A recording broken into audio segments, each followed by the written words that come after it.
Hi everyone, this is Karen Nabilia and welcome back again sa ating YouTube channel. So for today's video ay dadalhin ko kayo dito sa library namin. So nandito pala kami ngayon sa library. So the main reason why kung bakit kami nandito kasi meron kaming need namin na mag-render ng 40 hours duty dito sa Talisay City College kung saan kami talaga nag-aaral. So tapos na kami sa aming lab school sa private and sa public school. So, nandito na naman kami dito sa aming school talaga. So, dito sa Talisay City College. And now, kagabi pala kami binigyan ng schedule ng aming mentor dito sa Talisay City College. And now, here we are. So, yung aking mentor para is si Ma'am Cabrera. And yung pagkadating namin dito is hindi kami agad pumasok kasi nga baka kasi Monday ngayon tapos nag-flag sila yung mga taga-faculty and we are just waiting na matapos yun. Pagkatapos nun is pumunta na kami dito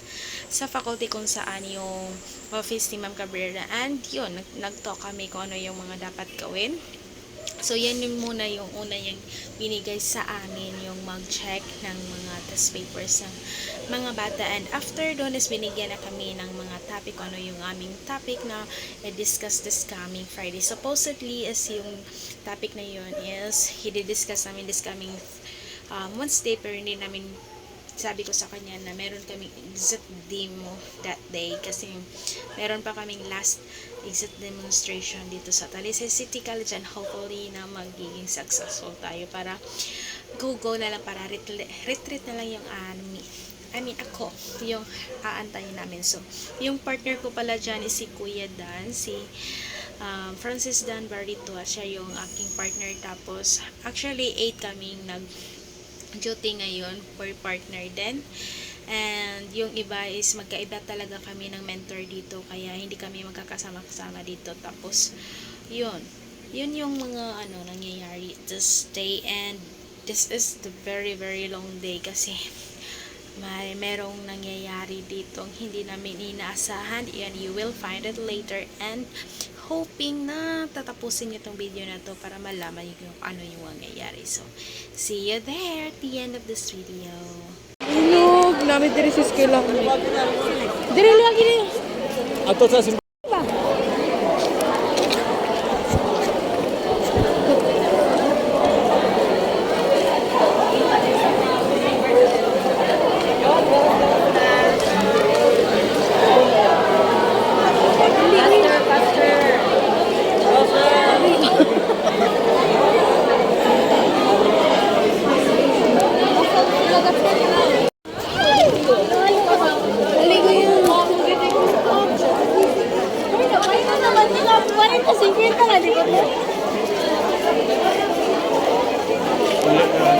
So yeah, bigla kaming nagkagulo kasi nga naglinog, and I feel it. Kasi meron kasi akong tinitingnan na video, kasi tinitingnan ko yung video kung ano yung i-discuss namin this coming Friday, and biglang nag-shaky yung aking inuupuan. Sabi ko kay Kuya Dan ko, Kuya, lumindol. Ayaw pa niyang maniwala kasi nga inaantok siya. Sabi ko nga, lumindol nga. Tapos biglang nagsitayuan yung mga students doon sa library at pinalabas kami lahat. Kaya ayun, biglang nagkagulo talaga and I am just so thankful na okay kami at hindi ganun kalakas yung lindol namin nararamdaman. Hi ma'am, kisa gani. Hi sir. Very siya multitasking. Linog ka lang. Nag-recording me. Grado niya mo Di ba, sir? Maglinog lang mo diha, kami magtiwas mi. Magtiwas sa may grado, kaya pa'y grado ang mga bata. Linog ra mo.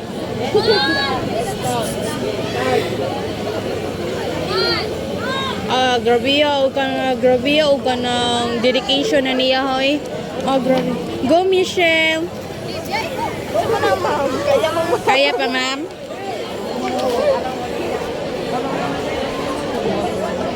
Inana mo kalab mga students, mga Talisalites, inana mo kalab sa yung mga ST na teacher. Very dedicated kasi silang work. Wala pa may trabaho, may school na. Nana, may bonus na sa TCC. Ni graduate niyo, makakuha na mag house and lot. Handa sa pinakadaghanog ko at sa yard show. Pero nakakaang lang sa... So, yeah. Pagkatapos naming makakita ng safe place, dito yung evacuation center nila dito sa may Santa Teresa na ground, kung saan dito na walang building, pero may mga puno, pero at least konti na lang. And yeah, pagkatapos namin makakita ng safe place, is pinagpatuloy nila yung ginagawa nila yung mga ka-co-teachers namin, kasi kailangan din nila yung tapusin, kasi yung aming mentors meron din silang kailangan i-meet na deadline, kaya tulong-tulungan talaga yung area namin dito para sa kinabukasan ng mga tao. So yun lang, I think that would be all for today's video. Thank you for watching and keep safe everyone. Unahin nyo muna yung sarili nyo pagkatapos sa yung iba. So bye, see you on my next video.